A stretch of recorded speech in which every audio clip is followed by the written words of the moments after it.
Supreme court के इस फैसले को पाकिस्तान तहरीक इंसाफ के खिलाफ होने वाले इकदामात के पस मंजर में देखा जा रहा है।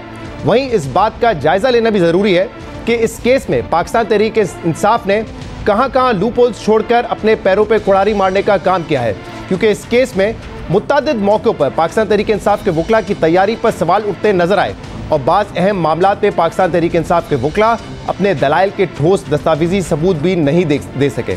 सुप्रीम कोर्ट के हुक्मनामे के मुताबिक पाकिस्तान तहरीक इंसाफ 3 बुनियादी मामलात पर अदालत को मुतमईन करने में नाकाम रही है। पहला ये कि पाकिस्तान तहरीक इंसाफ के वकला ये साबित नहीं कर सके कि इंट्रा पार्टी इलेक्शंस का इनेकाद हुआ था। दूसरा ये कि इलेक्शन कमीशन को इस बात का इख्तियार नहीं कि वो इंट्रा पार्टी इलेक्शंस की स्क्रूटनी करे।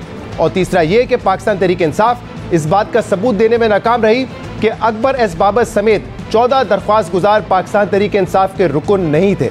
सुप्रीम कोर्ट का तहरीरी फैसला इन मामलात पर क्या कहता है वो आपके सामने रखते हैं। सुप्रीम कोर्ट ने कल अपने फैसले में पाकिस्तान तहरीक इंसाफ के इंट्रा पार्टी इलेक्शन से मुतल्लिक लिखा कि जमहूरियत से पाकिस्तान ने जन्म लिया। जमहूरियत की बुनियाद वोट है। वोट ना डालना या उसका हक ना मिलने से आमरीत और फिर डिक्टेटरशिप होती है। पाकिस्तान तहरीक इंसाफ इंट्रा पार्टी इंतखाबात के लिए अराकीन को मुतलक किया गया, ना ही इंतखाबात के इनेकाद का मकाम बताया गया।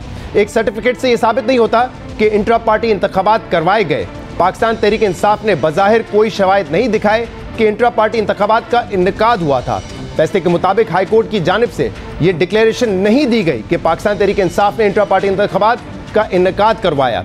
हैरान कुन तौर पर पाकिस्तान तहरीक इंसाफ ने इंट्रा पार्टी इलेक्शन के इनेकाद से मुतल्लिक कोई डिक्लेरेशन हाई कोर्ट से नहीं मांगी। अगर ये साबित होता कि इलेक्शंस का इनेकाद हुआ था तो इलेक्शन कमीशन को इस बात का जवाब देना पड़ता कि सियासी जमात को कानूनी फायदा देने से महरूम क्यों रखा गया। लेकिन जब इंट्रा पार्टी इंतखाबात का इनेकाद को डिक्लेयर ही नहीं किया गया तो इंतखाबी निशान का सवाल भी नहीं उठता। अहम बात यह है कि सुप्रीम कोर्ट समाअत के दौरान भी पाकिस्तान तहरीक इंसाफ के वकला से इलेक्शन के इनेकाद के शवाहिद मांगती रही, मगर पाकिस्तान तहरीक इंसाफ के वकला शवाहिद देने में नाकाम नजर आए। ये नहीं कह सकते हैं आप कि जी हम कागज का टुकड़ा पेश करें और इलेक्शन हो गए। आप हमें कम से कम मोटी मोटी उसकी जो इलेक्शन में जो बातें होती वो तो हमें दिखा दें। फिजिकली कोई हरक्यूलिस किस्म की कोई एक्सरसाइज हो सकती थी तो हो सकती थी। अब आप पढ़े पहले ये देखिए 8.5 लाख लोगों के अगर फॉर्म आएंगे इलेक्शन में या कंटेस्ट करने में या चले 50,000 भी आएंगे तो वो आने चाहिए 1/12 को, ठीक है। और अपील अगेंस्ट ऑब्जेक्शन और रिजेक्शन ऑफ नॉमिनेशन फॉर्म 1/12, यानी जिस दिन फॉर्म रिजेक्ट होगा उसी दिन आपको अपील फाइल करना है। अब वो इस्लामाबाद वाले बे अपील फाइल होगी बलूचिस्तान से भी, पिशावर से भी, कराची से भी, पंजाब, लाहौर, सारी जगहों से। ये एक दिन करना है। फिजिकली पॉसिबल है? आप खुद बताइए कि ये कौन से इलेक्शन हो सकते हैं इस तरह। फीस कितनी? 50,000, 50,000 जी। बैंक में जमा किए, कैश में लिए? कैश में लिए सर। कैश में कैसे पॉलिटिकल पार्टी ले रही है? अकाउंट में देना होंगे। कुछ तो कागज का टुकड़ा दिखा देना। बैंक डिपॉजिट 50,000 रुपए की उसने कर दी। इसके अलावा सुप्रीम कोर्ट ने 5 सफ़ात के मुख्तसर फैसले में इलेक्शन कमीशन के इख्तियारात से मुतल्लिक लिखा कि इलेक्शन कमीशन की आईनी जिम्मेदारी है कि वो सियासी जमातों के इंट्रा पार्टी इंतखाबात का इनेकाद यकीनी बनाए।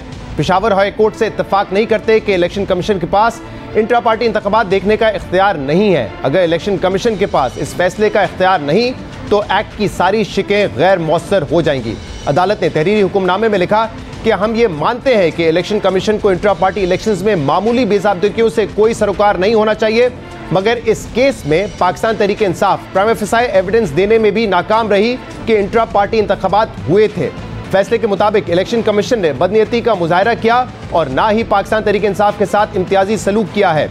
इसी तरह सुप्रीम कोर्ट ने फैसले में लिखा कि पाकिस्तान तहरीक इंसाफ के 14 अरकान ने इंट्रा पार्टी इलेक्शंस को चैलेंज किया, जिन्होंने अपनी जमात के साथ पुरानी वाबस्तगी साबित की, मगर पाकिस्तान तहरीक इंसाफ इन अरकान के पार्टी से निकाले जाने के सबूत भी नहीं पेश कर सकी। अब यहाँ भी अहम बात यह है कि अदालत समाअत के दौरान पाकिस्तान तहरीक इंसाफ वकला से कहती रही कि अगर आप सिर्फ ये कागजात भी दिखा दें कि अकबर एस बाबर समेत 14 दरख्वास्त गुजार पाकिस्तान तहरीक इंसाफ के रुकन नहीं थे तो ये केस यहीं ख़त्म हो जाएगा, मगर पाकिस्तान तहरीक इंसाफ के वकला उसमें भी नाकाम नजर आए।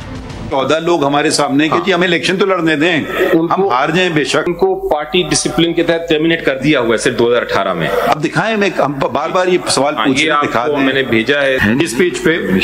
अच्छा, मैं मेंबरशिप आप पहले पेज दिखाइए ना।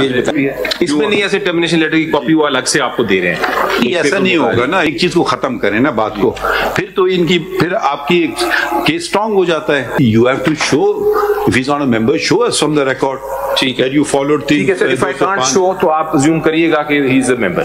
देखिए, it changes the fundamentals of the case। इसके ऊपर पार्टी का मौकिफ आया है कि he was given show cause notice। दिखा देना वो show cause notice। सर वो तो लगाया हुआ है। कहीं नहीं लगाया। in any case नहीं, in any case नहीं दिखाई है हमें। 205 में लिखा हुआ है कि आप किसी मेंबर को निकाले तो तरीकेकार भी दिया हुआ है, वो फॉलो किया होगा ना, वो दिखा देते, ये देखिए हमने इसको निकाल दिया, खत्म।